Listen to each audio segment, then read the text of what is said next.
Et voilà. Alors, pourquoi ce webinaire autour de l'engagement vu avec le design humain? Alors, pour expliquer un peu ça, je vais passer la parole à Marion, qui a un peu, on va dire, le rôle source pour parler en langage gouvernance cellulaire, ou le leader de ce projet. Et ben Marion, c'est à toi. Oui, je suis donc membre de l'équipe gouvernance cellulaire et dans le cadre de ce rôle, je fais partie de la cellule rayonnement et on avait décidé de mettre en place une thématique semestrielle autour de la notion de l'engagement, qui est un sujet central dans la gestion des individus au sein des collectifs. Et plus on parlait de cette thématique, et plus je voyais avec mes yeux de design humain, d'analyste design humain, tous les liens qu'on pouvait faire, toutes les informations qu'on pouvait apporter. Et à force, j'ai fini par le proposer, de faire ce lien entre la gouvernance cellulaire et la thématique de l'engagement, et avec le design humain. Donc, c'est comme ça que le projet est né. Donc, j'en ai parlé à Christelle, analyste design humain, et Maryse, notre professeure en design humain. Et on est parti sur ce projet, ce beau projet, et merci à tous et à toutes d'y participer ce soir. Marion, est-ce que tu veux toucher deux mots des objectifs de ce webinaire, ou est-ce que tu préfères que je le fasse? Comme tu veux. C'est vrai que je vais peut-être le faire du coup. L'idée, c'est vraiment de montrer à quel point on est tous différents dans notre façon de nous engager et comment chaque façon de s'engager est respectable. Donc, le but, c'est vraiment d'inviter à la tolérance en comprenant mieux l'autre dans sa façon d'être, dans sa façon de se comporter. Un objectif également, c'est de montrer à quel point l'environnement peut être influençant dans la façon de s'engager. Donc ça sera la deuxième partie du webinaire.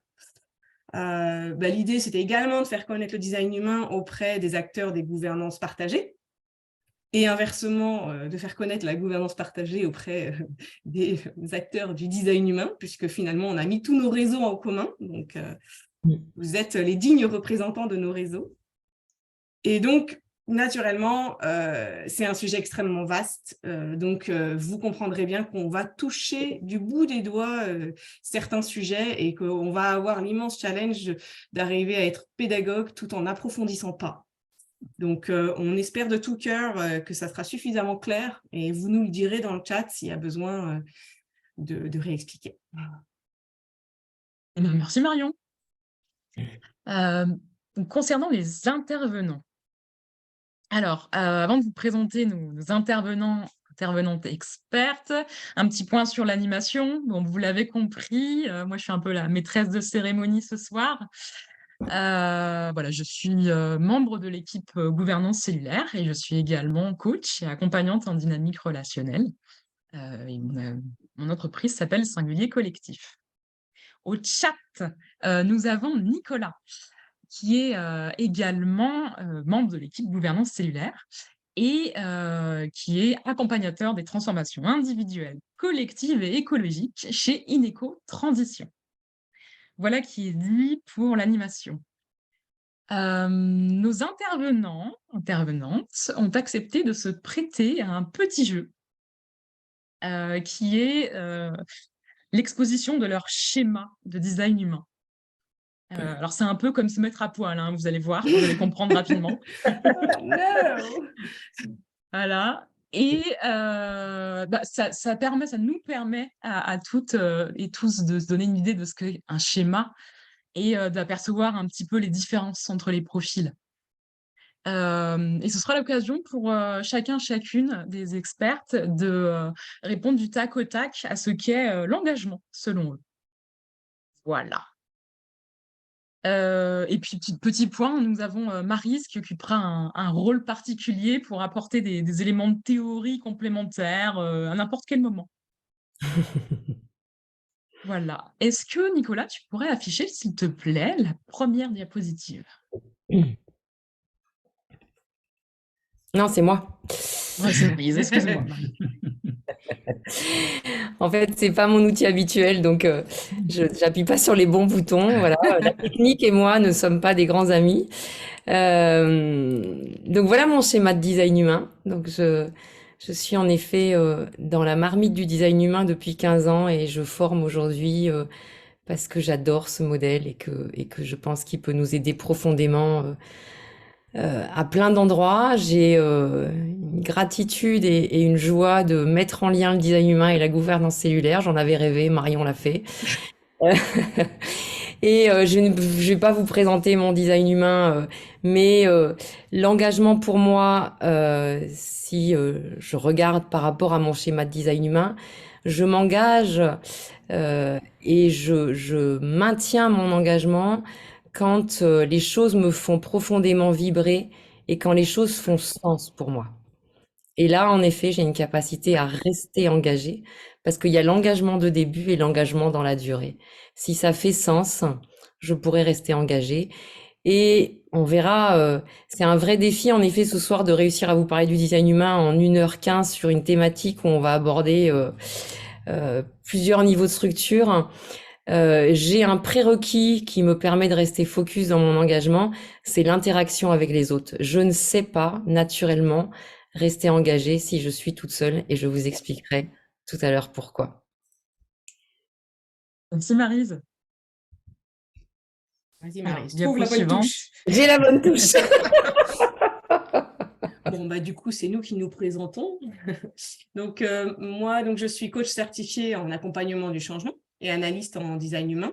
Et donc, vous l'avez compris, je fais également partie de l'équipe gouvernance cellulaire dans la cellule rayonnement, donc la communication. Et moi, mon engagement, c'est vraiment s'il a du sens, s'il a vraiment du sens, qui va dans la direction que je me suis fixée, et surtout s'il s'appuie sur mes valeurs fondamentales d'harmonie, de partage et de bien-être. Ce sont les conditions de mon engagement. Merci. Merci Marion. Ah bah c'est moi, donc bonsoir. Donc je suis Christelle, j'ai été formée par Maryse au design humain en tant qu'analyste et c'est Marion qui m'a mis dans la marmite. Au début, je suis rentrée vraiment pour des raisons personnelles dans cette formation, cette volonté de continuer à creuser sur qui j'étais, de quoi j'avais besoin, etc. Et puis, ça a été juste un outil formidable dans mon quotidien qui est arrivé en plein confinement et qui m'a vraiment aidée en fait à traverser cette épreuve et à le vivre en famille dans la connaissance et la connaissance de l'autre et l'acceptation en fait de l'autre tel qu'il est. Voilà, je suis aussi professeure de yoga et donc du coup, je trouve que ces deux outils en fait très complémentaires dans la connaissance de soi. Pour ma part, l'engagement, il tourne autour vraiment aussi de mes valeurs. Il faut que ça nourrisse mes valeurs. Et puis, il y a cette idée aussi de mise au service, en fait, pour les autres. Et voilà, c'est ce que je retrouve aussi dans ma vie professionnelle. Donc, voilà, sur quoi s'appuie essentiellement mon engagement.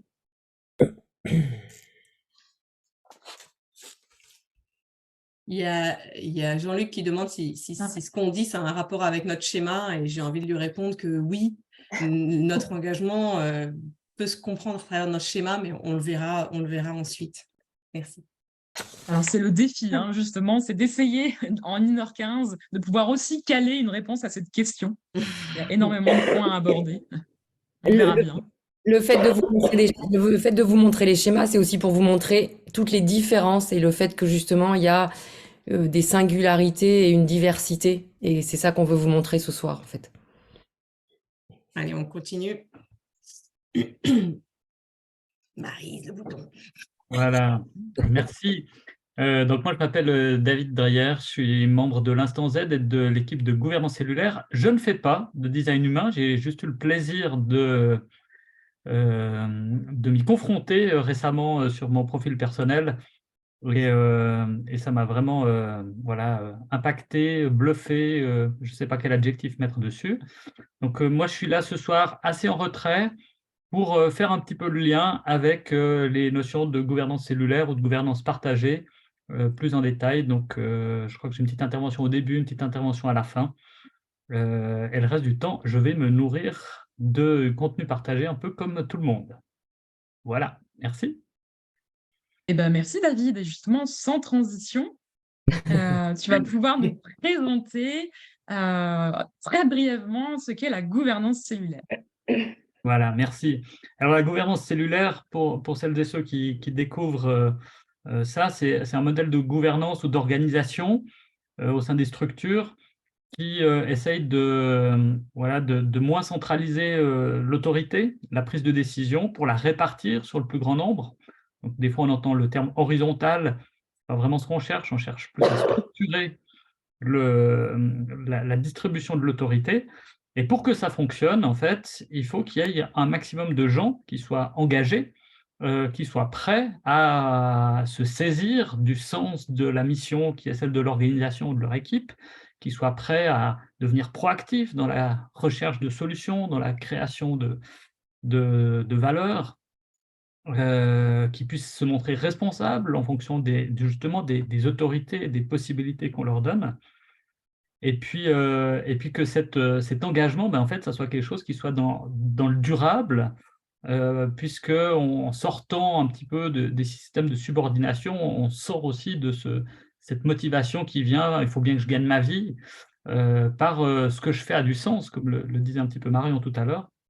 Et donc il y a tout un système à mettre en place et à alimenter pour que cette gouvernance partagée, elle fonctionne, elle génère l'engagement qui est nécessaire à son bon fonctionnement. Et au milieu de tous les gens qui font partie d'une organisation, j'imagine que le design humain, c'est une façon pour chacun de connaître ses sources de motivation et d'aller chercher ou de créer ce qui est nécessaire pour continuer dans cette énergie-là. Voilà, donc si la gouvernance cellulaire, aujourd'hui, c'est une équipe du côté de Chambéry, enfin sur toute la France, on se retrouve régulièrement à Chambéry, qui l'a fait vivre en essayant d'organiser des événements, en essayant de trouver des applications. Il n'y a pas simplement de professionnels qui font de la mise en place dans les organisations dont je fais partie. Et puis, à la base, c'est une constitution, c'est-à-dire une sorte de boîte à outils avec plein d'outils sur comment faire les choses et comment définir le fonctionnement au sein de l'organisation. Vous retrouvez tout ça sur les sites qui sont listés sur ce slide et qui seront peut-être reproduits dans le chat pour un copier-coller. Voilà, merci. Merci David. Et puis pour terminer cette introduction, donc Maryse, tu pouvais nous poser quelques mots pour comprendre les bases de ce qu'est le design humain. Alors, le design humain, il est connu et reconnu aujourd'hui comme outil de connaissance de soi. Il est moins connu comme outil d'organisation d'équipe et comme modèle de compréhension du vivant. Et moi, c'est là où j'aime aller le regarder. Et la danse entre la gouvernance cellulaire et le design humain, pour moi, est merveilleuse parce que je dis souvent que le design humain, il pose le socle, en fait. Et la gouvernance est facilitée parce qu'on a créé une organisation qui est fonctionnelle et qu'on a respecté, justement, la singularité et les besoins de chacun. Ça veut dire, on va fluidifier la gouvernance et on va faciliter les relations, les interactions en permettant à chacun d'être à sa place. Et justement, comme tu disais, David, permettre à chacun de trouver sa motivation, ses valeurs, ses besoins et de prendre ses responsabilités. Eh bien, merci Maryse. Après ce temps introductif, nous allons passer à La la présentation présentation du design humain. des... Voilà. Et je sens que Marion est impatiente. Elle trépide. Et c'est une forme d'engagement, bravo à toi. Donc voilà, on va présenter ce qu'est le design humain et sous deux axes, les conditions intérieures d'une part et d'autre part les conditions extérieures de l'engagement. Donc voilà, donc pour ce qui est des conditions intérieures de l'engagement, eh bien, il y a des moteurs, il y a des valeurs, et puis il y a des grandes catégories de profils. Voilà, donc, je vais vous laisser les experts expliquer tout ça. Et donc, c'est Christelle qui va prendre la parole. Oui, Alors, on Alors, rentre dans le vif du sujet. juste Pardon. avant, on n'a pas introduit toutes les bases du design humain, en fait. Ça fait partie de l'introduction, de parler du schéma. Peut-être Maryse, tu peux commencer avant qu'on parle de conditions intérieures. Je vais en parler en 2 mots. Donc là, vous avez un schéma de design humain. Pour ceux qui n'ont pas encore mis le nez dedans, vous vous dites, waouh, c'est complexe, c'est quoi tous ces chiffres, c'est quoi toutes ces couleurs? Voilà, donc en 30 secondes, on vous explique le design humain. Il y a différentes formes de schémas. Là, je vous montre exprès la version la plus complexe. Vous avez vu tout à l'heure, c'est d'autres types de schémas. C'est pour vous montrer un petit peu qu'il y a différents logiciels qui donnent différentes visions, mais on a toujours au centre le même schéma qu'on appelle le schéma corporel. Donc, si on décompose un peu, on a une première partie qu'on appelle les centres, toutes ces formes bleues, carrés, losanges, triangles. Il y en a 9 qui représentent 9 grands thèmes, 9 grands domaines. Et qu'on va retrouver, voilà, qu'on va retrouver sur le schéma corporel. Parfois, les centres, là je clique, il se passe rien, sont coloriés. Quand ils sont coloriés comme ça, ils représentent nos appuis. Et puis, parfois, ils sont rouges, enfin ils sont blancs, pardon, je les ai entourés en rouge. Ils représentent nos défis et nos zones d'apprentissage. Donc, en fonction de ça, déjà, on sait où c'est que je peux m'appuyer et donc où c'est que j'ai du carburant et que je vais pouvoir m'engager et où c'est que j'ai pas de carburant et que j'ai des zones d'apprentissage, mais si je m'appuie là-dessus, bah, ça va pas très bien marcher. Ça, c'est la première donnée. Ces centres vont nous permettre de définir ce qu'on appelle nos types de structures énergétiques. On a 2 types qui sont ce qu'on appelle des types énergétiques et 2 types qui sont des types non énergétiques. On voit bien déjà, rien qu'avec le titre, que un type énergétique aura plus d'énergie, donc un engagement différent d'un type non énergétique. C'est pas qu'il va pas s'engager, le type non énergétique. C'est que son énergie étant fluctuante, il va le faire différemment. Et puis, chaque type a une fonction particulière ou une vocation.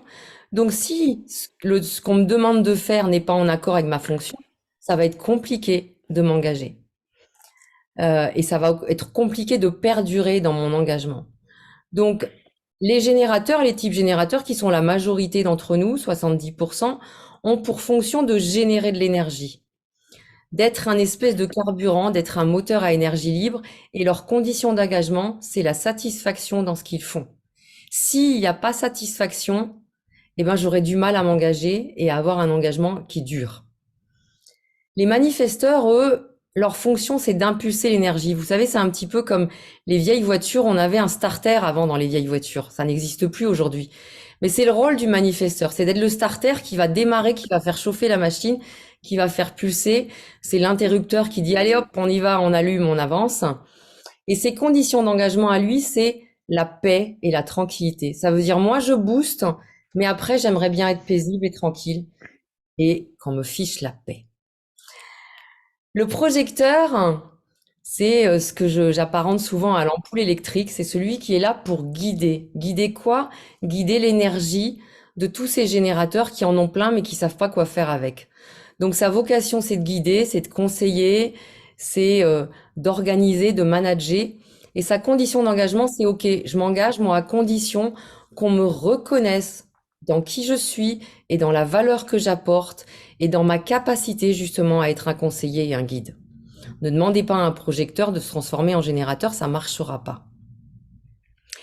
Et les réflecteurs, un type assez rare, leur fonction c'est de refléter l'énergie et leur condition d'engagement c'est je veux voir de la surprise, je veux être émerveillé par ce qu'on va me montrer. Donc, c'est 4 déjà conditions d'engagement très différentes en fonction de notre type. Si vous connaissez votre type, si vous avez regardé votre charte avant de venir, vous devez déjà voir, OK, est-ce que ça résonne, est-ce que ça résonne pas? Peut-être si vous avez retenu nos schémas d'entrée, vous pouvez déjà commencer à reconnaître ce que Marion, Christelle et moi et David avons dit dans nos conditions d'engagement. Voilà, moi si ça me fait pas kiffer, c'est pas la peine. Si derrière, on pourrait dire la condition d'engagement, c'est moi je signe OK sous ces conditions. Voilà, je signe s'il y a satisfaction, je signe s'il y a reconnaissance, je signe s'il y a paix et tranquillité, etc. Ça c'est pour les types. Et puis Un deuxième aspect qu'on va regarder, c'est ce qu'on appelle les canaux. C'est tous les routes, les traits qui relient les centres entre eux, pardon. Les canaux, on pourrait dire, c'est ceux qui vont commencer à animer le schéma, qui vont mettre la vie et qui vont faire circuler l'énergie d'un centre à l'autre. Donc on les voit sur ce schéma, par exemple. Hop, hop, hop, j'ai été trop vite. Et ces canaux représentent nos forces et nos talents. Donc vous avez des flèches qui les montrent. Voilà, est-ce que mes talents vont être utilisés et comment je vais pouvoir utiliser ces talents pour m'engager? Comment je vais pouvoir utiliser mes forces vitales pour m'engager? La troisième information, donc après on va en reparler de ces points-là. La troisième information, c'est les portes. C'est tous les petits numéros que vous voyez à l'intérieur des centres.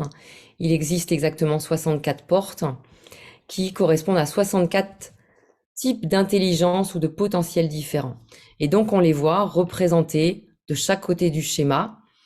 Et si je prends l'exemple de la porte 7, hop, elle est reprise au niveau du schéma central et elle est entourée pour dire qu'elle est activée. Donc, on va avoir chacune 26 portes activées, ce qui montre notre équivalence, mais qui vont aussi donner toute notre diversité puisque elles sont différentes et que ça va donner une infinité d'individus différents à partir de 64 potentiels communs. Voilà, en bref, le design humain, hop. Et maintenant, on va pouvoir en effet parler des conditions intérieures de mon engagement, c'est-à-dire de mes conditions personnelles, de ce qui est propre à ma singularité. Ok, du coup, je prends la main. Estelle. Allez, je vais commencer donc avec le centre émotionnel que Maryse va nous montrer tout bientôt sur le schéma. Donc, c'est le centre qui est en rouge et donc il y a des mots-clés sur ce centre-là qui sont beaucoup liés à la notion de plaisir. Et pour faire lien et répondre un petit peu déjà à Jean-Luc de Chambéry qui posait la question quel est le lien par rapport à mon engagement, j'ai besoin en fait d'avoir de l'enthousiasme en fait dans un projet. Par contre, il faut que j'ai le temps en fait de pouvoir vraiment réfléchir. Ça veut dire que quand je travaille en équipe, il va falloir que j'apprenne à différer. D'ailleurs, pas que en équipe, hein, dans mon quotidien avec mon fils, c'est la même chose. Il y a vraiment cette notion de prendre le temps de voir si ce projet il m'emballe et de pouvoir être respecté en fait dans ce laps de temps de prise de décision. Donc, en gros, il ne faut pas que je prenne de décision impulsive. Voilà, globalement, le lien avec ce moteur-là. L'idée qu'il y ait de l'enthousiasme et que j'ai du temps, c'est vraiment deux choses importantes. Donc, si comme moi, vous avez un émotionnel défini, c'est des choses auxquelles il faut prendre en considération. Le deuxième moteur, c'est ce qu'on appelle le cœur égo. Les mots-clés, il y a vraiment quelque chose avec la volonté, mais aussi l'amour-propre. Et donc là, vraiment, ce qui va me stimuler, en fait, c'est d'être dans des projets qui vont nourrir, en fait, mes valeurs. Tout à l'heure, je parlais de l'importance pour moi d'être en adéquation avec mes valeurs. Et quand c'est le cas, eh bien, les cœurs égaux définis vont avoir de la volonté et d'une manière générale, en tout cas pour ma part, j'ai vraiment besoin, mais c'est le cas, je pense, de l'égo défini, c'est j'aime tenir mes engagements. Et quand je ne le fais pas, ça me met vraiment mal. Je suis dans la culpabilité, je suis vraiment, ça peut vraiment me tourmenter. Du coup, il faut vraiment que quand je m'engage, que tous les warnings soient ouverts et que j'ai eu le temps de maturer pour pouvoir en fait m'engager. Ou alors l'autre plan, c'est de pouvoir décider les choses un peu à la dernière minute quand toutes les conditions sont réunies. Par exemple, dans ma vie personnelle, j'aime beaucoup pouvoir passer chez quelqu'un à la dernière minute sans l'avoir prévu parce que du coup, je sais que je vais pouvoir respecter mon engagement. Il est là tout de suite. Et du coup, l'autre chose, c'est que il y a aussi vraiment cette volonté de mettre au service du bien commun, en fait. Et ça aussi, c'est en lien avec le cœur égo, avec mes valeurs, et aussi la possibilité de pouvoir m'affirmer avec qui je suis moi. Donc, si j'ai pas un espace où je peux évoluer et m'engager en fait en étant complètement moi-même, c'est des choses qui vont me freiner. Donc, j'ai besoin de liberté d'action. En tout cas, le cœur égo défini a besoin de liberté d'action. Après, l'autre pendant auquel il faut faire quand même attention, c'est effectivement de ne pas forcer les autres, en fait, quand on travaille en équipe, d'être vigilant à ça. C'est qu'on a tendance à penser que les autres sont comme nous en termes de volonté, etc. Et quand j'ai eu des postes à responsabilité, j'étais très exigeante avec mon équipe en ne prenant pas conscience parce que je n'avais pas le design humain avant, notamment. Et je pensais que tout le monde était comme moi, mais pas du tout. Donc voilà, là aussi, il y a un petit warning quand on travaille en équipe et quand on a un cœur égo, c'est de ne pas penser que les autres fonctionnent comme nous. Voilà. Pour ma part, j'ai fini. Je ne sais pas si quelqu'un veut rajouter quelque chose sur les deux moteurs. Aussi, point gestion du temps, ça fait déjà une demi-heure que nous avons commencé ce webinaire. Donc, il nous reste 1 heure au total. Alors, on suit. Allez, hop. J'ai cliqué. Donc, le centre splénique que vous voyez dans le petit schéma, il est à gauche du schéma. C'est le centre de l'instinct, de l'intuition et des valeurs. Et quand on a ce centre défini, ben en fait, l'engagement, il va être fait sur la base de l'intuition. Est-ce que j'ai vraiment l'intuition, une petite voix qui me dit « vas-y, c'est fort, il faut y aller » et sur la base des valeurs. Mes valeurs sont-elles compatibles avec cet engagement? Et c'est pour ça, dans ma présentation de comment moi je voyais l'engagement, ben, j'ai tout de suite parlé de mes valeurs d'harmonie, de partage, parce que pour moi, c'est inconcevable que mon engagement soit pérenne s'il n'est pas à 150% compatible avec mes valeurs. Et puis, l'autre centre, c'est le centre de l'identité. C'est le centre qui parle de l'identité, de la direction et de l'amour. Donc, quand ce centre-là est coloré chez vous, ça veut dire que vous savez qui vous êtes, vous savez où vous allez et vous savez que l'amour est en vous. Et là, le mot-clé qui est fort, c'est le sens. Est-ce que cet engagement a du sens pour moi? Est-ce que cet engagement va dans la direction que je me suis donnée? Un exemple très récent qui me concerne, je viens de m'engager à me former en bilan de compétences et j'y suis allée à 150% là aussi parce que ça va complètement dans la direction de ma reconversion professionnelle et donc je ne me suis pas posé de questions, j'y suis allée et pour moi c'est hyper fort et j'ai envie d'y aller, quoi. Donc, et c'est vraiment cette direction qui fait que c'est cohérent, j'y vais et c'est clair pour moi. Vas-y Maryse pour la racine. Le mot-clé que je rajouterais sur le centre de l'identité, c'est aussi le mot-clé des convictions. Est-ce que c'est en accord avec mes convictions? Si oui, j'arriverai à m'engager. C'est bon pour la racine. C'est toi qu'on chaîne sur la C'est à moi racine. de parler. Combien je n'ai pas ce centre défini, c'est pour ça. Alors la racine, c'est le moteur, un moteur de l'efficacité, de la productivité. C'est la capacité à utiliser le stress pour être productif. C'est pas mon cas. Et celles qui me connaissent, elles le savent très bien. Et c'est intéressant parce que Christelle tout à l'heure disait, ben, quand on a un moteur défini, on peut avoir ce point d'appui et s'engager à partir de ça. C'est un socle. Notre engagement repose sur ces moteurs-là. Quand on l'a pas et qu'on essaye de s'engager à partir de ça, ça ne marchera pas. Si moi j'essaye de m'engager dans quelque chose où il y a productivité nécessaire, efficacité, pression, ça ne marchera pas. Et le dernier, le centre sacral, j'aurais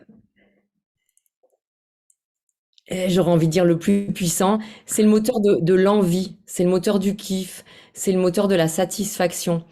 C'est celui qui va me permettre d'avoir justement une énergie endurante et persistante. Alors je vois qu'il y a une question quelqu'un qui doit connaître le design humain qui dit ah, le splénique n'est pas un moteur. Non, le splénique n'est pas un moteur en tant que ce qui est défini dans le design humain. Le splénique est un appui, un moteur qui va permettre que mon engagement perdure. Si j'ai pas écouté mon intuition, mon engagement ne durera pas. Ce qui est vraiment important de se dire, c'est je me suis engagée, mais est-ce que mon engagement va perdurer? Si je me suis pas respectée, il perdurera pas. Si je me suis respectée, il perdurera parce que ça veut dire que j'aurai l'énergie et les points d'appui pour ça. Donc c'est pour ça qu'on a mis le splénique ici. Si on est puriste au design humain, en effet, c'est pas un moteur. Mais là, on parle de points d'appui. Si on n'a aucun moteur, on a tous des moteurs. C'est pas parce que le centre est blanc qu'il est vide, mais il est fluctuant. Et c'est pour ça qu'on a d'autres points d'appui qu'on va aller voir. C'est quels sont mes besoins et mes valeurs. Donc, on va regarder un autre endroit dans le design humain qui sont les différents canaux. Les différents canaux vont donner quels sont mes besoins et mes valeurs.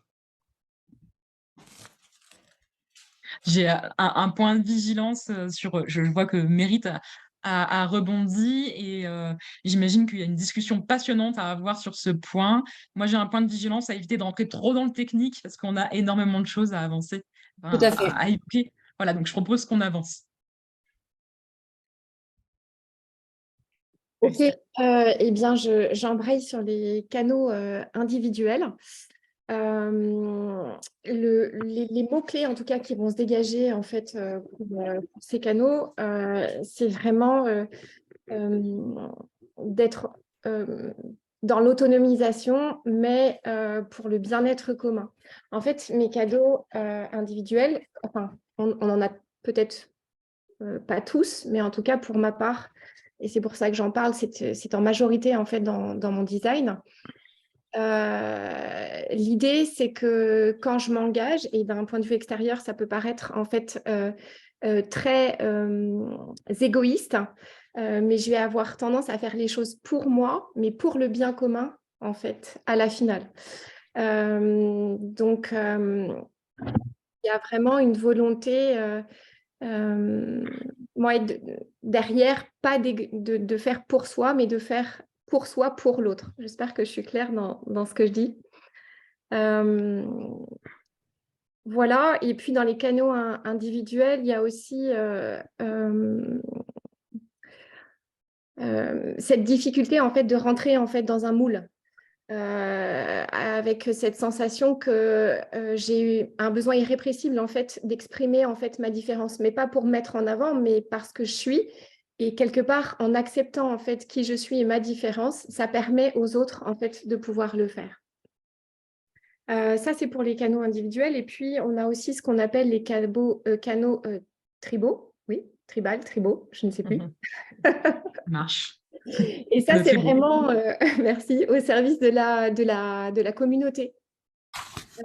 Avec cette notion de besoin d'appartenir un peu justement à une communauté, à une tribu, pour pouvoir s'engager en fait dans un projet.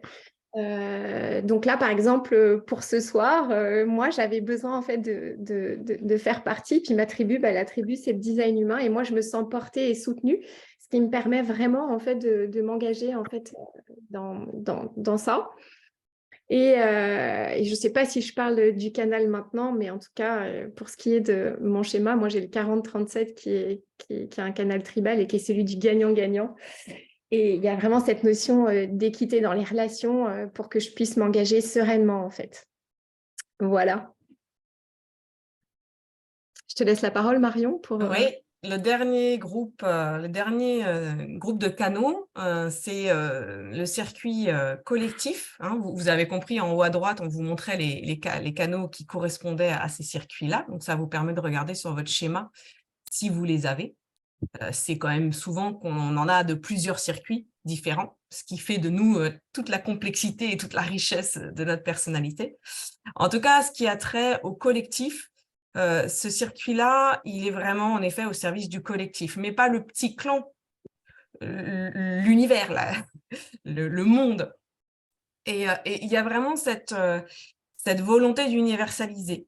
Par exemple, moi, quand je développe quelque chose, j'ai vraiment besoin d'œuvrer pour des causes qui sont pérennes, qui vont apporter des changements durables et larges, pas qu'à 3 personnes. J'ai besoin que ça soit pour tout le monde. Et la gouvernance cellulaire en fait partie. On propose un modèle qui permet à l'employé de se sentir bien et d'être complètement libre. Donc voilà, pour moi, ça a vraiment du sens. On y revient. Et c'est vrai que si cette mutation a lieu, si c'est adopté par la collectivité, la mutation, elle a lieu et elle peut être du coup généralisée. Moi, j'ai besoin qu'on mette la cale. C'est-à-dire que quand on prend une décision dans un petit groupe, je vais avoir besoin de communiquer la décision à tout le monde pour que tout le monde l'applique, que ça soit transmis, que ce soit partagé. C'est ma préoccupation première. Moi qui ai beaucoup de canaux collectifs. Et ce partage est vraiment central pour moi. Les canaux collectifs permettent aussi de voir l'organisation dans son ensemble et également dans chaque détail. Et il y a 2 sous-parties, mais on ne rentrera pas dans le détail de ce circuit-là. Il y a le collectif logique, où là, il y a vraiment de la compréhension, de la déduction, de la réflexion, qui peut être ensuite conceptualisée et partagée. Et une partie plus collectif ressenti, où là, c'est vraiment basé sur le vécu, les expériences, les tests qu'on a pu faire. Et là, on est plus dans les croyances, les idéaux, la morale, et que là, on a ensuite envie de partager. Voilà pour les besoins et les valeurs. On peut passer au type si vous voulez bien. Voilà, pour info, ça fait un petit peu moins de 15 minutes que nous parlons des conditions intérieures de l'engagement. Très bien, bah, du coup, je reprends avec les projecteurs. Donc, je suis projecteur, Marion aussi est projecteur, et peut-être que vous êtes aussi projecteur. Maryse l'a déjà évoqué tout à l'heure en parlant des 4 types. Dans les mots-clés, il y avait le guide, le conseiller. Et du coup, ce qui va vraiment stimuler en fait un projecteur, eh bien, c'est d'être reconnu et de pouvoir être et de guider et de conseiller. Alors souvent, en fait, on dit qu'il faut attendre d'être invité, c'est ce qu'on dit des projecteurs. Dans le fait d'être invité, c'est plutôt être invité, mais pour qui je suis, pour mes compétences, vraiment, c'est important. Parce que quand c'est pas le cas, ça va vraiment générer en fait de l'amertume, voire même, en tout cas pour ma part, ça a généré parfois de la déception. Donc voilà, cette importance en fait de vraiment d'être invité, d'attendre cette invitation. Donc ça nécessite d'être patient parfois. L'autre particularité des projecteurs, en tout cas, je le vis comme ça, Marion peut-être acquiescera ou pas, mais pour le travail en groupe, c'est beaucoup plus simple d'être dans des petits groupes, 2, 4 ou 5 des pentas, comme Maryse va vous parler un petit peu plus loin dans la conférence. Et puis, ce qui va aussi me rassurer pour pouvoir m'engager, c'est que les autres, ils comprennent que mon énergie, elle est fluctuante. Tout à l'heure, Maryse a parlé des types énergétiques et non énergétiques. En tant que projecteur, c'est pas que j'ai pas d'énergie, mais mon énergie, elle va et elle vient. Je vais pouvoir travailler sur des courtes durées de manière très intensive. Et puis, par contre, je vais avoir énormément besoin de repos. Donc, quand on travaille en équipe, c'est pas qu'on est feignant. Non, non. C'est juste qu'en fait, cette énergie, en fait, elle va varier. Et voilà, et je suis contente de mettre en fait cette énergie voilà, de manière un peu fluctuante. Donc, ce qui va me permettre en fait au projecteur de se réaliser au sein d'une équipe, ça va être plutôt d'être respecté justement dans ce rythme variable et pas jugé, et d'avoir un peu cette liberté de pouvoir travailler à son rythme. Et puis, je remets un petit peu, j'enfonce le clou pour les projecteurs. Vraiment, pour l'engagement, c'est hyper important en fait qu'on se sente légitime. Et par cette légitimité, on va pouvoir justement guider et conseiller. Et en tout cas, aujourd'hui, dans mon rôle de professeur de yoga, effectivement, je peux en fait conseiller et guider. Voilà, Marion, je te laisse parler des manifesteurs.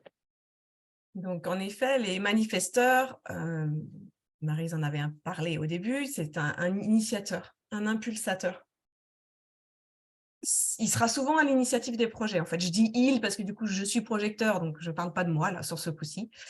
Son choix d'engagement, il va vraiment être conditionné par son besoin d'impacter, d'agir. Il a vraiment, il est comme un booster, quoi. Il va impulser, il va mettre tout le monde en mouvement. Et pour autant, son engagement, il est plutôt seul, parce que quand on initie, on est souvent un peu devant. Et donc lui, c'est pas une question d'être invité, d'envie de partager, etc. Il est vraiment mu par le besoin d'initier et s'investir comme ça dans ce projet. Par contre, dans la durée, ça va être plus compliqué pour le manifesteur parce que son énergie fonctionne par à-coups, par pic, et donc il peut avoir du mal à être constant. Et pour ça, il a vraiment besoin d'informer pour qu'il puisse être entouré et soutenu et que les personnes autour de lui comprennent pourquoi il se lance dans un projet inconnu, en tout cas inconnu pour les autres, qui n'ont pas spécialement suivi ce nouveau projet, et puis que les générateurs puissent prendre le relais quand le manifesteur il aura initié et que du coup, il n'aura pas nécessairement envie de rester dans le projet, dans la durée, parce que vraiment, lui, son kiff, c'est d'initier, quoi. Donc, c'est vrai que là aussi, c'est intéressant de voir ça chez le manifesteur, que son engagement, c'est OK s'il n'est pas pérenne dans un long terme, parce que lui, là où il est excellent, c'est pour impulser, quoi, pour mettre les choses en mouvement. Et du coup, l'engagement du manifesteur, il pourra être mis en question si on ne lui fout pas la paix, quoi. Si on l'embête, si on lui met la pression. Et donc, lui, il va vraiment avoir besoin d'avoir cette impression de liberté, de rester, de partir comme un électron libre. Il a besoin d'aller, de venir à sa guise, d'entreprendre quand et où et avec qui il veut. Voilà pour le manifesteur. J'enchaîne sur les réflecteurs. Est-ce qu'il y en a parmi vous, les réflecteurs? Je veux bien un petit mot dans le chat parce que c'est moins de 1% de la population. Donc, potentiellement, il n'y en a pas ce soir. Ah, d'accord. Donc, je vois, il y en a. Et puis, un enfant, ouais. OK, donc le réflecteur, c'est un évaluateur, un diagnostiqueur. C'est un type non énergétique, donc ça ne sera pas une personne dont l'engagement sera actif. Il sera plus tourné vers des projets spirituels, des projets intellectuels, voire méditatifs, philosophiques, plutôt que du militantisme où il faut être dans l'action, il faut être dans la constance et dans le mouvement.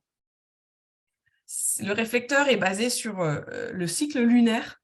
C'est un engagement qui est un processus extrêmement lent pour lui parce qu'il a besoin de temps, et encore plus que les personnes qui ont le centre émotionnel défini, pour sentir où il doit s'engager. Le cycle lunaire, c'est vraiment sa constance et son rythme. Et son rôle, c'est de refléter. Donc, il peut être extrêmement valorisé dans un rôle d'analyse, d'observation, de retour d'expérience. Et c'est là où il va être très, très utile dans un collectif.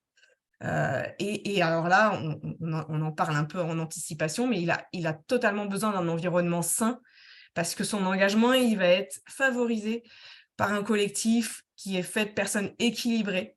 Parce que le réflecteur, il reflète tout. Donc, quand il sent des personnes qui ne sont pas alignées, il se prend tout en intensité dans la figure. Ce sont des personnes extrêmement réceptives, qui ressentent tout. Et comme il capte et il amplifie tout, ça peut être insoutenable pour un réflecteur dans un collectif où il y a trop de personnes en difficulté. Il a du moins vraiment besoin d'apprendre à se protéger et c'est pas toujours évident quand il y a 15 personnes autour de la table en difficulté. Donc pour ça, le réflecteur, il a besoin de s'isoler pour justement se recentrer et voilà, reprendre le calme intérieur et être moins influencé par les états d'âme des autres. C'est important, quand on a un réflecteur dans le collectif, de lui en laisser la possibilité de s'isoler. Tout ça pour protéger et entretenir son engagement. Voilà pour le réflecteur. Et le dernier, le générateur, donc j'en ai un peu parlé tout à l'heure. Souvent je dis c'est un moteur à énergie libre qui a une capacité à s'engager dans la durée, à perdurer avec une vraie capacité d'endurance, sous réserve que ce qu'il fait l'anime profondément. Est-ce qu'il y a Catherine qui peut couper son micro? Ouais, merci, parce que c'est compliqué. Super. Donc, sous réserve que ça m'apporte de la satisfaction, sous réserve que ça lui apporte de la satisfaction, je peux dire que ça m'apporte aussi puisque je suis générateur, j'aurai une capacité à m'engager, à aller au bout des choses. Et justement, aller au bout me donnera de la satisfaction. Donc, c'est un engagement qui est lié au kiff. Voilà. Est-ce que j'ai envie ou pas? Est-ce que j'ai de l'énergie disponible à mettre dedans? Le générateur est un moteur à énergie libre à condition qu'il ait envie. Donc, il y a une vraie force de travail. C'est des travailleurs, c'est des bâtisseurs, les générateurs. Si on récapitule un peu les 4 types qui ont un engagement profondément différent, on pourrait dire en effet, le manifesteur a un projet, il initie son projet, il fait appel à des générateurs qui ont plein d'énergie, qui vont être guidés par des projecteurs. Pendant ce temps, le manifesteur, il est parti faire un autre projet, hein. Et puis, de temps en temps, il y a un réflecteur qui vient pour vérifier que justement l'atmosphère est bonne, que les conditions sont bonnes, qu'il y a de la joie, de la satisfaction, de la reconnaissance, de la paix et que tout va bien. C'est là où il intervient en évaluateur, en mesureur, le réflecteur. Donc, chaque type a ses besoins particuliers, ses besoins de respect de son énergie. Et si on refait le tour, en fait, là, on n'a pas vu toutes les conditions intérieures, hein, on en a vu trois grands types, hein. Quels sont mes points d'appui qui vont me permettre d'être dans la durée? Quels sont mes besoins et mes valeurs que si je les respecte pas, eh ben, ça ne marchera pas pour moi? Et comment je vais pouvoir m'engager dans ce projet et comment je vais pouvoir respecter justement ma structure énergétique? Voilà pour les conditions intérieures. Est-ce qu'on est dans le timing? Alors, pour info, il nous reste 35 minutes avant la fin de ce webinaire.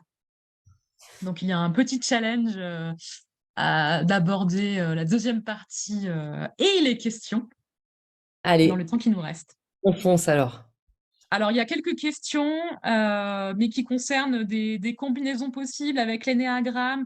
Il me semble que ce sont des questions assez généralistes. Je propose qu'on les garde pour le temps de fin. Oui, on peut pas aller là, hein. Très bien. Donc, passons maintenant aux conditions extérieures de l'engagement. Donc, il y a en premier l'influence des autres. Voilà, c'est ça. Et je pense qu'on va en discuter conjointement avec Marion. On a fait dans le dur puisqu'on est meilleurs amis et on s'est dit le mieux c'est d'en parler sur la base de nos 2 schémas. Donc Christelle a l'émotionnel défini, donc est traversée par des émotions fortes. Et moi, mon centre émotionnel est blanc, donc je capte et j'amplifie les émotions des autres. Donc, en effet, quand Christelle n'est pas apaisée, c'est très compliqué pour moi de l'être. Alors que moi, dans mon environnement toute seule, je suis plutôt paisible et calme. Et c'est vrai que c'est beaucoup, beaucoup de tolérance et de patience que d'arriver à comprendre que c'est son émotion, que ce que je peux faire, c'est être en empathie et la soutenir, plutôt que de partir avec elle et de vriller 3 fois plus. Tu veux ajouter quelque chose, Christelle? Bah oui, et puis du coup, quand on en a conscience, en fait, c'est vraiment de prendre conscience que l'émotion telle que moi je la vis, elle est amplifiée en fait chez l'autre. Et donc, parfois, en fait, quand je suis vraiment dans des états émotionnels forts, je n'appelle pas Marion pour la prémunir. Et puis, j'attends que la tempête soit passée parce que du coup, l'émotion, elle sera redescendue. Et je serai en mesure, en fait, de vraiment pouvoir en discuter telle qu'elle est. Et 2, je ne vais pas, on va dire, polluer, en fait, Marion avec ça. En tout cas, c'est la stratégie en tout cas que moi j'ai mis en place pour pouvoir en fait relationner avec des gens qui ont l'émotionnel ouvert. Et ce qui est important, c'est de voir, c'est le risque en fait par rapport à l'engagement, c'est est-ce que Marion va faire des choix et s'engager dans des choses dans le but d'apaiser les émotions de Christelle, et là, ça c'est pas bon, ou dans le but d'éviter les émotions. Et c'est cette influence qui est importante. Est-ce que j'ai fait mon choix par rapport à l'influence émotionnelle de l'autre, ou l'influence du cœur égo, ou l'influence de la pression, ou est-ce que j'ai fait mon choix à partir de mes points d'appui à moi? C'est ça qui est super intéressant à regarder dans les influences des autres. Oui. Vous en aviez un autre centre à regarder, je crois, non? Ouais, on a pris un deuxième exemple. Oui. Mais là aussi, on est resté dans le dur puisque c'est Marion David Maryse. Autant être dans le concret. Donc là, c'est l'exemple du centre sacral. Dans un monde où on serait une équipe, Marion, David et Maryse, hein. En l'occurrence, souvent, on est en sous-équipe, on est rarement tous les trois ensemble. On a David et Maryse qui ont pas mal d'énergie, qui sont taquets, et on a Marion qui a une énergie quand même sacrément fluctuante. Et sur un collectif comme ça, où il y a une majorité de générateurs, ce qui arrive tout le temps, puisque les générateurs représentent, et les générateurs manifesteurs représentent 70% de la population, et ben on se retrouve avec une Marion qui n'ose pas dire qu'elle n'a pas l'énergie pour. Enfin, en tout cas, dans mon piège, ça serait de ne pas le dire. Donc, le point de vigilance que j'ai et que j'ai tout le temps, c'est de ne pas me laisser déjà impressionner par l'emballement du générateur, par l'espèce de machine qui se met en place, on y va, on va faire ça, on va faire ça, on va faire ça, et que moi, en fait, ça me terrorise de me dire, mais je ne vais jamais y arriver. Et puis, du coup, d'arriver à dire, moi, je fais cette partie-là, et aussi, je me mets plus en posture de guide, si je suis invitée, de conseil, mais pas nécessairement de me mettre dans tous les groupes, dans tous les projets, dans toutes les actions, parce que je sais que je ne tiendrai pas, ou que ça ne sera pas correct pour moi de m'investir au même niveau qu'un générateur. Tu veux rajouter quelque chose, Maryse? Ouais, c'est encore pareil, hein, c'est est-ce que je m'engage en étant soumis à l'influence énergétique de l'autre, mais je tiendrai pas la route, voire je vais m'épuiser, me fatiguer. Et en effet, la clé, c'est de ressentir sa propre énergie, et pour les générateurs, de pas attendre la même énergie que nous, on a des autres types, encore une fois. Donc, c'est Et c'est toujours vrai. bien de prendre cette singularité en compte. J'ai vu un commentaire qui dit qu'en effet, le projecteur peut ne pas se rendre compte qu'il n'a pas l'énergie. Comme un centre ouvert, le sacral, s'il est ouvert, je vais capter, je vais amplifier le sacral défini des autres. Donc, je peux avoir l'impression, sur le coup de la réunion, d'avoir l'énergie requise. Et c'est vraiment ça le point de vigilance, c'est qu'il faut quelque part que je me retire un petit peu pour arriver à évaluer si mon énergie me permettrait de m'engager sur ce projet-là. Parce que je peux en effet avoir l'impression, en captant et en amplifiant l'énergie de l'autre, que oui, je l'ai. Donc, c'est là le gros piège des personnes qui ont le sacral non défini. Et ça nous amène en fait pour moi, il y a un point qui est fondamental, c'est quand j'ai une décision à prendre, est-ce que je vais m'engager ou pas sur tel projet, de jamais, jamais, jamais prendre une décision quand je suis en groupe ou quand je suis en présence de plusieurs personnes, et d'avoir conscience de mes points d'appui, parce que si j'ai pas conscience de mes points d'appui, je risque de prendre des décisions sous l'influence de l'autre, voire de perdurer dans un schéma qui me convient pas, et en effet d'aller jusqu'au burn-out, comme disait Cécilia. Voilà pour 2 exemples d'influence. Un deuxième point dans les conditions extérieures, c'est comment sont organisées mes forces vitales, mon énergie.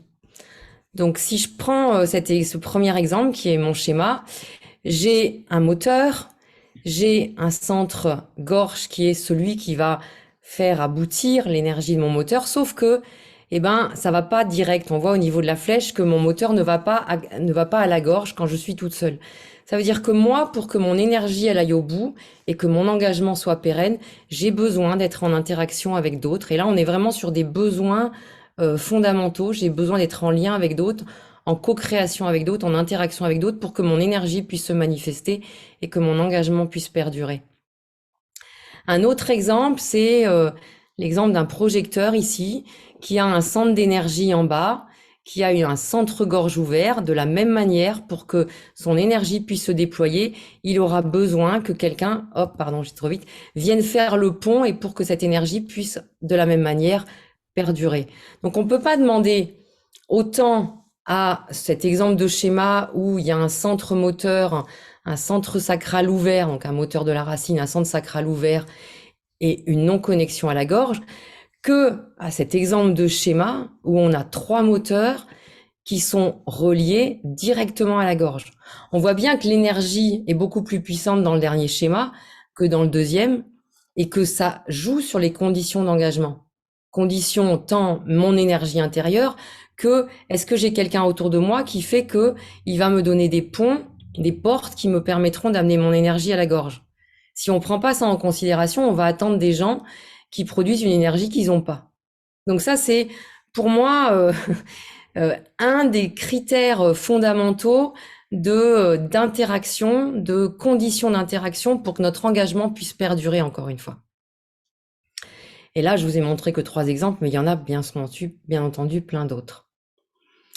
Donc, regardez comment vos moteurs sont connectés ou pas à la gorge. Si vos moteurs sont connectés à la gorge, vous avez une espèce d'autonomie d'endurance. S'ils sont pas connectés à la gorge, eh ben, vous avez besoin d'avoir de l'interaction extérieure, pas obligatoirement déjà des fois quelqu'un avec qui vous travaillez, mais rien que d'aller dans un endroit où il y a du monde, ça va vous aider à pouvoir faire perdurer cette énergie. Et le 3e point fondamental, c'est celui pour moi qui fait un énorme pont avec la gouvernance cellulaire, c'est ma capacité à travailler en équipe et mes conditions en équipe. J'ai combien de temps Alors, il nous reste 25 minutes au total. Voilà, J'ai- cette discussion conclue. Donc j'ai 5 minutes. Allez, 10. Donc, là, on est sur un schéma d'organisation. Une équipe de 4 personnes. Vous voyez Monsieur X en jaune, Madame Y en rouge, Monsieur Z en bleu et Madame W en mauve. Donc, c'est un exemple d'une équipe de 4 personnes. Et on voit en fait à quels endroits ils interviennent dans les 12 domaines qui sont représentés dans cette charte. Donc chaque personne a une couleur, d'accord? Et ce qu'on voit, c'est qu'il y a 12 domaines qui interviennent. On pourrait dire que la dynamique d'équipe, c'est un peu comme la mayonnaise, d'accord? On a besoin de 12 ingrédients. Alors, je sais, la mayonnaise, c'est 3. Alors, on va dire que c'est un gâteau. C'est un gâteau qui a besoin de 12 ingrédients. S'il manque un des ingrédients, le gâteau sera pas réussi. C'est un peu la même chose dans cette dynamique d'équipe. Donc les 12 ingrédients, je vais pas vous les décrire, mais ce qui est important, si on veut construire une équipe qui soit fonctionnelle et dans laquelle la gouvernance est facilitée, on a besoin que chaque domaine soit alimenté par une ou plusieurs personnes, idéalement plusieurs, parce que s'il y en a qu'une, quand elle est absente, ce domaine n'est plus là et le gâteau, il devient plus un gâteau. Donc on voit des exemples que là, c'est une équipe dans laquelle tous les domaines sont alimentés, il y a quelqu'un partout, donc c'est une équipe qui est fonctionnelle, l'énergie va circuler correctement et surtout, cette fonctionnalité va permettre à chacun d'être à la bonne place et de pouvoir en fait jouer son rôle. Donc, on voit en plus qu'on a un des domaines qui s'appelle l'engagement. Donc, vous imaginez bien que s'il n'y a pas cet ingrédient-là, ça va être très compliqué et que ce n'est pas un problème de personne, c'est un problème de dynamique d'équipe. On pourrait voir la dynamique d'équipe aussi comme un espèce de puzzle. Il vous manque une pièce, bah, ça fait pas une image complète.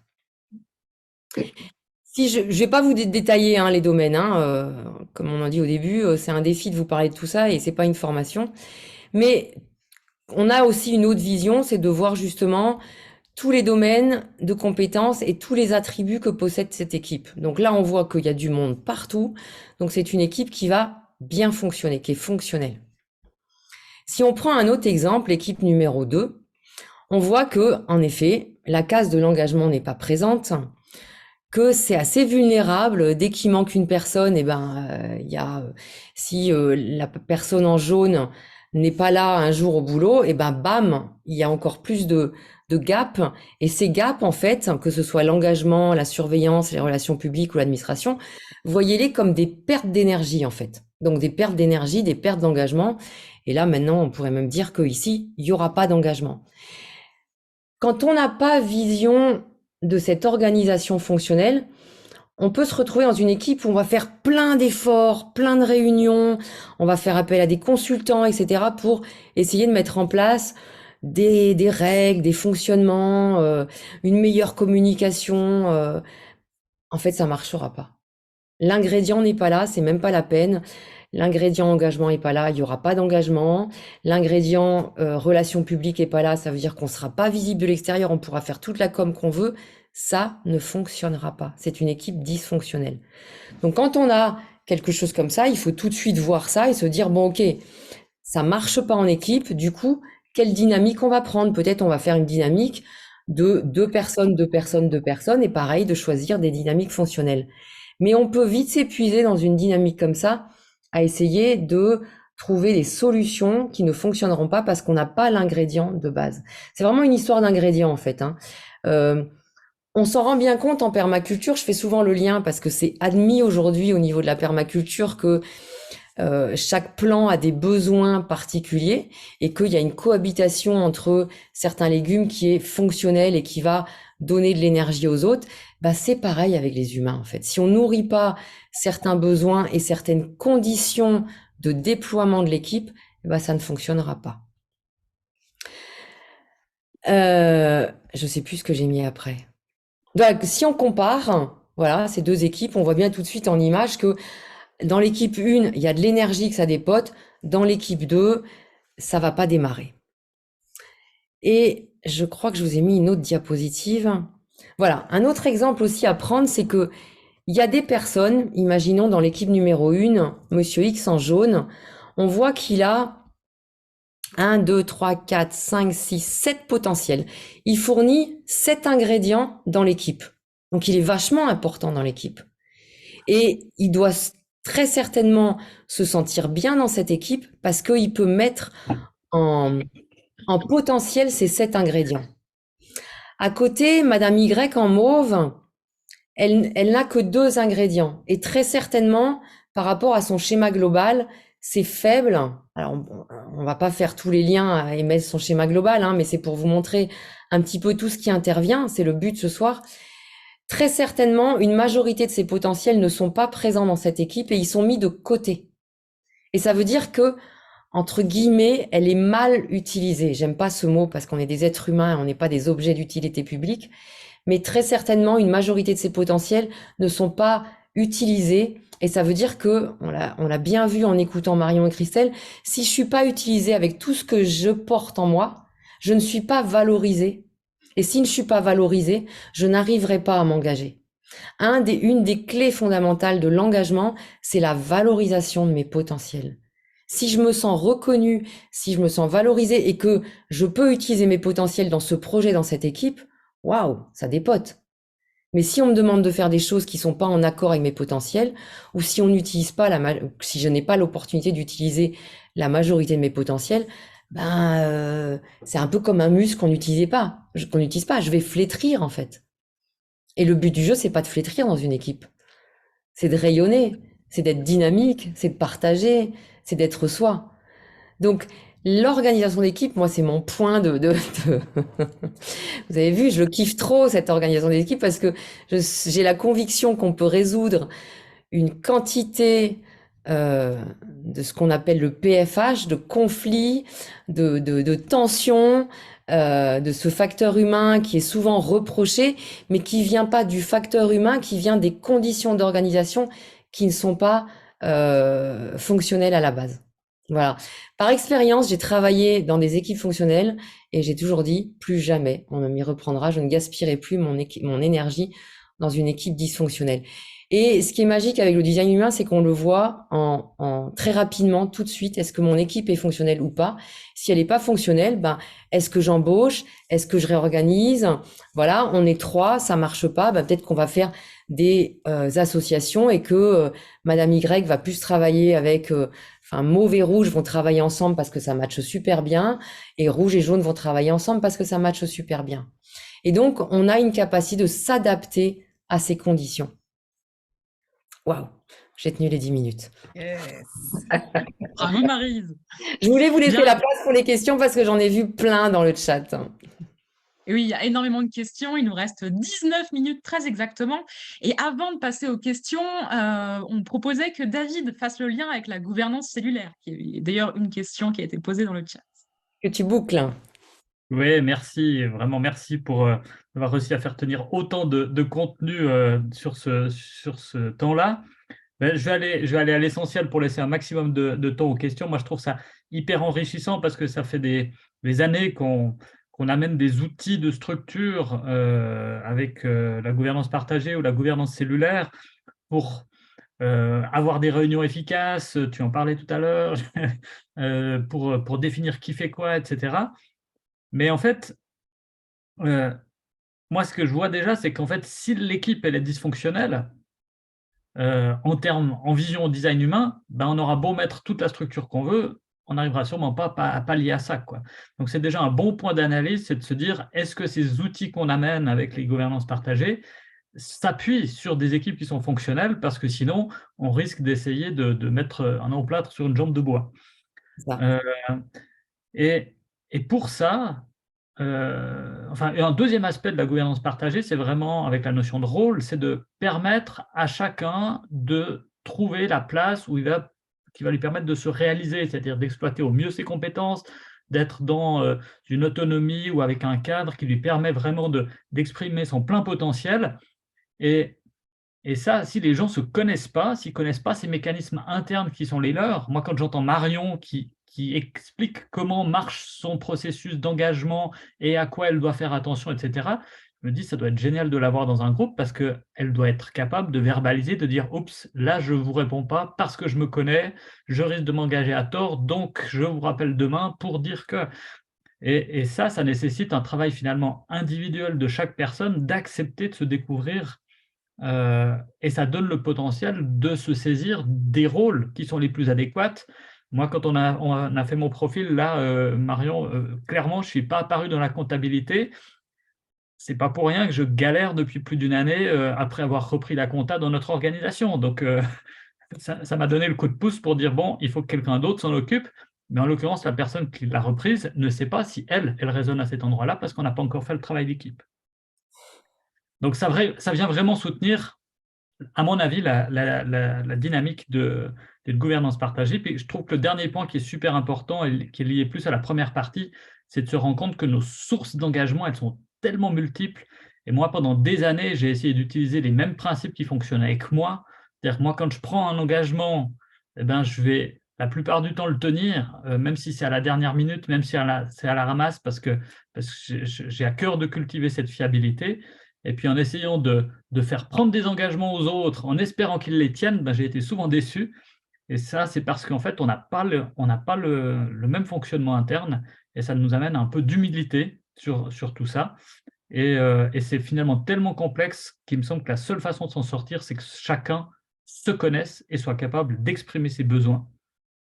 Chose qu'on encourage aussi beaucoup dans cette notion de gouvernance partagée, de wholeness, c'est-à-dire d'être soi-même, c'est-à-dire de pouvoir arriver avec tout son être, mais encore faut-il le connaître, et il me semble que c'est une super piste pour ça. Voilà. Merci beaucoup en tout cas.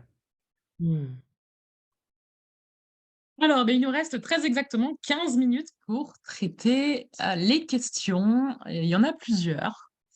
Alors, je ne sais pas, au niveau du processus, hein, je m'en réfère à mes camarades. Moi, je proposais de prendre des questions comme ça à la volée. Est-ce que Nicolas a fait un résumé des questions peut-être qui étaient à remettre sur le tapis? Alors, pendant que Nicolas cherche, je veux bien répondre à une question qui me paraît très importante. Est-ce que ça évolue dans le temps? Juste avant, on avait dit qu'on coupait l'enregistrement Ah oui. avant les questions, comme ça permet aux gens de rallumer leur micro, peut-être de lever la Merci, main, David. etc.